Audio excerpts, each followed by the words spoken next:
When Chinese internet users woke up and logged onto Xiaohongshu, they were shocked. Hey, what's going on here? Is this still China?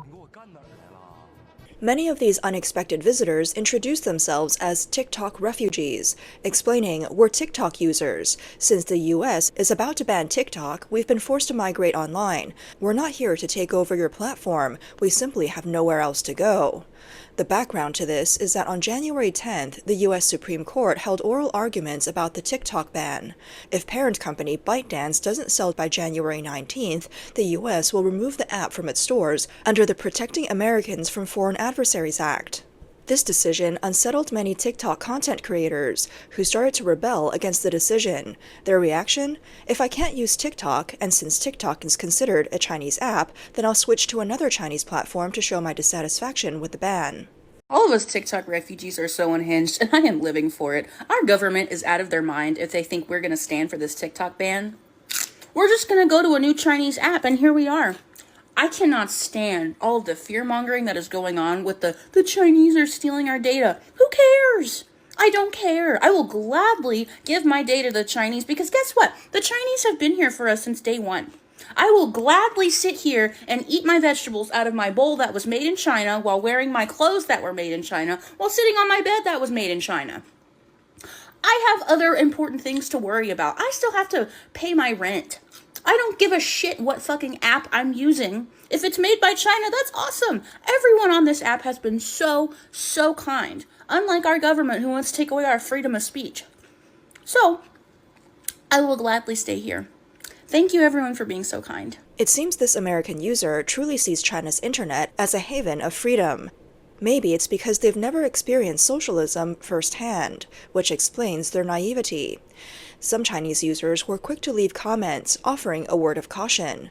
Friendly reminder, on Chinese social platforms, avoid discussing sensitive topics like politics, religion, or drugs. Stick to the One China principle and reject gambling, drugs, and explicit content. This comment quickly became the most liked. Initially, these frustrated American users wanted to join Douyin, the Chinese version of TikTok. However, they discovered that registering for Douyin requires a phone number starting with the country code 86, meaning they need a Chinese phone number. That proved to be a major obstacle, as no one was willing to buy a Chinese SIM card just for this. That's when someone stumbled along Xiaohongshu, also known as Red Note, which only requires an email to sign up. Before long, a wave of self-proclaimed TikTok refugees flooded the platform. According to Reuters, insiders revealed that within just 2 days, Red Note gained over 700,000 new users. By 10 p.m. on January 13th, it had climbed to the top of the free apps chart in the U.S. App Store. Research firm Sensor Tower estimates that downloads of Red Note in the U.S. grew by over 200% compared to the same week last year, and 194% compared to the previous week. Looking closer at the IP locations of these new users, it wasn't just Americans joining. Users from Germany, France, the Netherlands, and many other countries have also joined. On January 14th, Red Note topped the free app charts in Australia, the UK, and the Netherlands, and ranked third in Germany. So why are users from these countries jumping on the bandwagon when only the US is banning TikTok? One British user explained their reasoning for joining Red Note. Even though TikTok isn't banned in the UK, if all the Americans move to Red Note, TikTok will get boring, so I might as well switch too. This unexpected influx of users has brought a massive wave of traffic to Red Note. The hashtag TikTok refugee has already surpassed 1 billion views in China, with millions of discussions. Chinese internet users, long confined within the Great Firewall, are reacting to this sudden development with a mix of excitement, curiosity, and disbelief.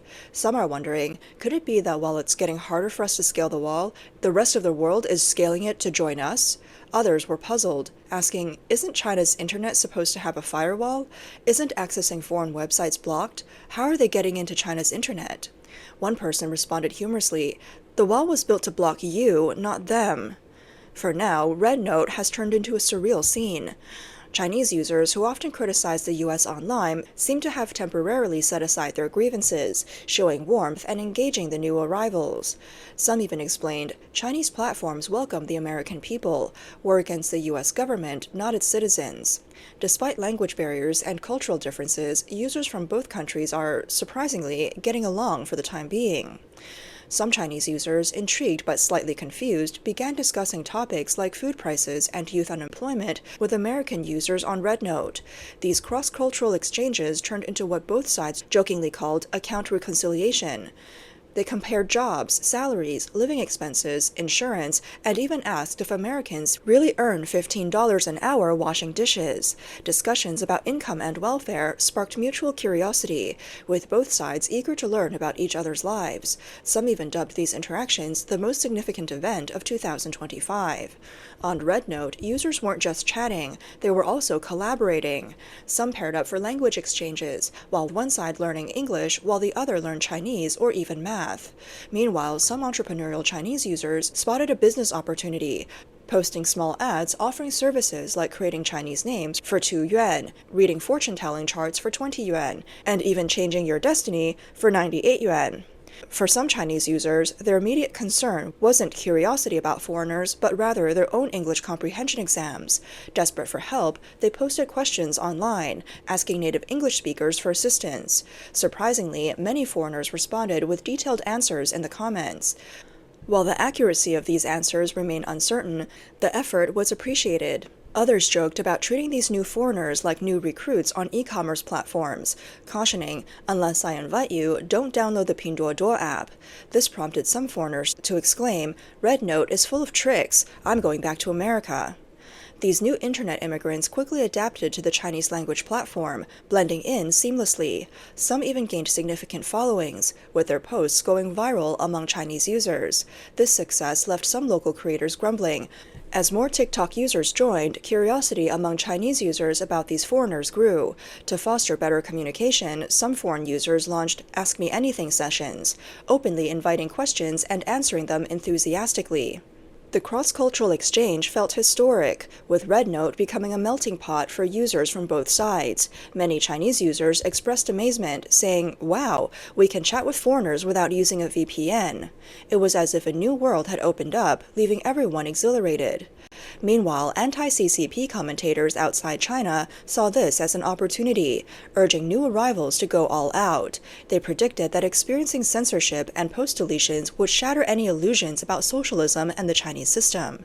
Some saw the influx of Americans as beneficial, believing it would give naive U.S. users first-hand experience of China's stringent internet controls while reminding certain Chinese users of the welfare systems many Americans enjoy. However, the inevitable happened. Some foreigners touched on sensitive topics. For example, one user asked, "Can someone explain the differences between Hong Kong and Chinese law?" A Chinese user replied cautiously, "We really don't discuss that here." More controversial incidents soon followed. A Canadian user posted content related to Winnie the Pooh and the Tiananmen massacre. Their account has since disappeared and likely banned. Another user uploaded the photo of the Tank Man with a caption, "F the Chinese Communist Party." This account also seems to have been swiftly removed.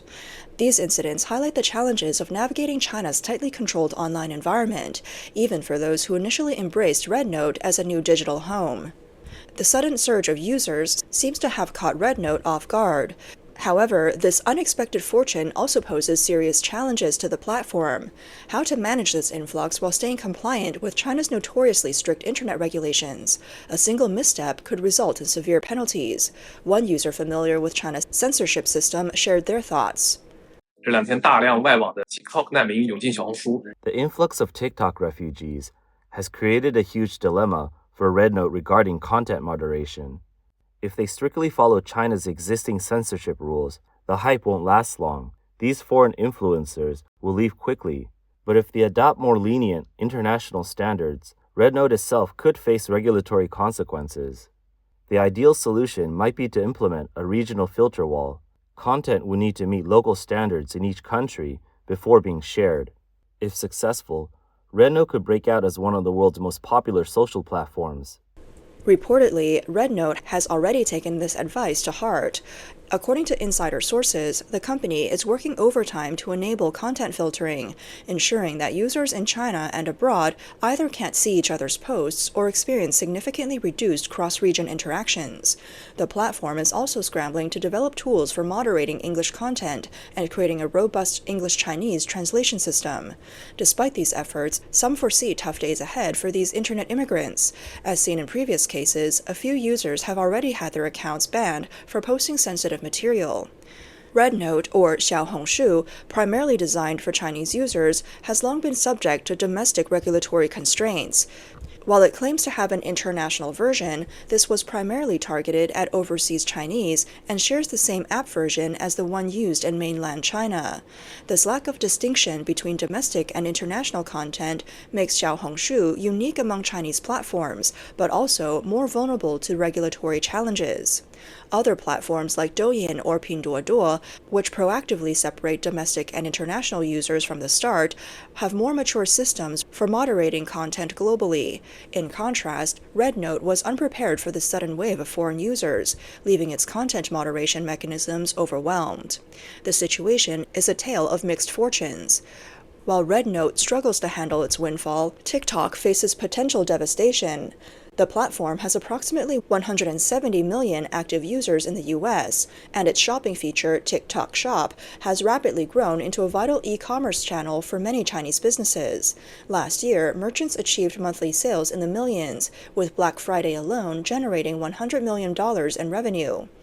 If the US ban takes effect, TikTok will face massive losses, as will its creators and merchants. According to TikTok statements, small businesses could lose over $1 billion in revenue within a month, while creators may see losses nearing $300 million. Perhaps unwilling to let RedNote hog all the traffic, some users have pointed out that Douyin has now opened phone registrations to overseas users. It's no surprise, then, that Douyin is now being filled with foreign faces. However, upon closer inspection, many of these accounts are still registered under Chinese profiles, with videos reposted from Xiaohongshu. In fact, TikTok's parent company, ByteDance, had already prepared a contingency plan for a potential ban, redirecting its users to another app, Lemon 8. This platform combines photo, text, and video feeds and was originally inspired by Xiaohongshu, so much so that it was once nicknamed the Yellow Xiaohongshu overseas. Yet ironically, many TikTok users seem to have headed to the actual Xiaohongshu in China instead of Lemon 8. How long this unprecedented global digital gathering will last remains uncertain. Can RedNote handle this influx of users without faltering? These questions are still in the air. RedNote has often been described as China's answer to Instagram, with Wikipedia even introducing it as a Chinese adaptation of Instagram.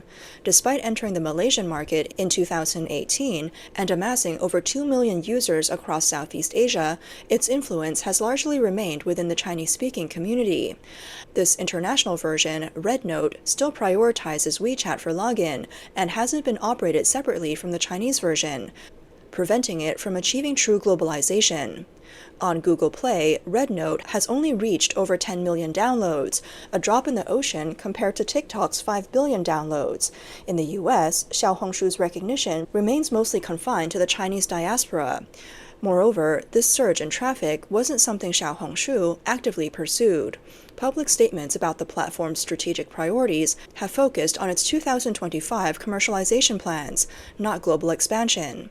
Whether it will use this opportunity to enter the US market on a large scale depends entirely on internal decision-making.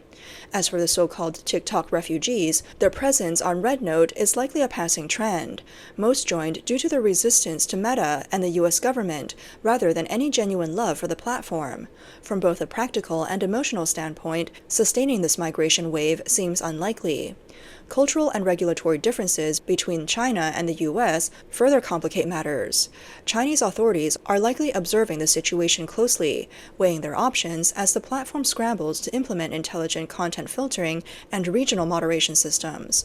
Whether RedNote can retain these new users or avoid turning this windfall into a liability remains to be seen. Some even joke that the English moderators RedNote is urgently hiring might not even make it past their probation period. Even if this this cross-border digital reunion is short-lived, it represents a moment of rare permeability in China's Great Firewall. For Chinese users, it feels like a glimpse of light breaking through the cracks, an opportunity to interact with the outside world and encounter a sliver of truth. This serendipitous online meeting of global netizens may well trigger a butterfly effect, with its echoes resonating far beyond the immediate moment.